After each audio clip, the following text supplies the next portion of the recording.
দেশনেত্রী বেগম খালেদা জিয়া এদেশে একটি অনন্য রাজনৈতিক ঐক্যের প্রতীক।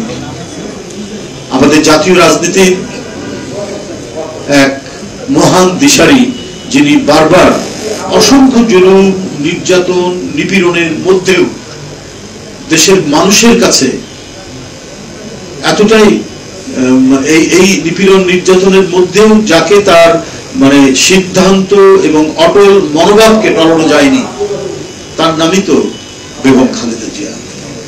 তাকে নানা চক্রান্ত, ষড়যন্ত্র এবং নির্যাতন করে হয়তো তাকে অসুস্থ করা হয়েছে, গুরুতর অসুস্থ করা হয়েছে, কিন্তু যতক্ষণ তার তিনি আমাদের সাথে কথা বলেছেন বা তিনি সুস্থ ছিলেন, ততক্ষণ তিনি এদেশের মানুষ এবং স্বাধীনতা, সার্বভৌমত্ব এবং গণতন্ত্রের প্রশ্নে তার যে দৃঢ় মনোবল, সেই মনোবলকে দুর্বল করা যায়। তিনি গুরুতর অসুস্থ অবস্থায় ভারকিয়ার হাসপাতালে।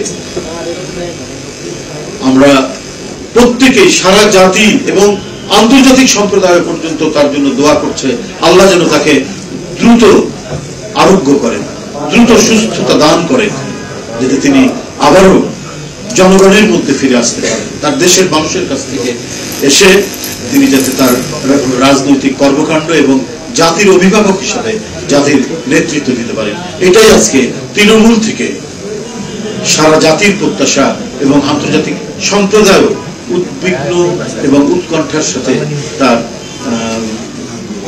শুশ্রূষা এবং তার যে সুস্থতা সেটা কামনা করছেন, যাতে দ্রুতই তিনি সেরে ওঠেন।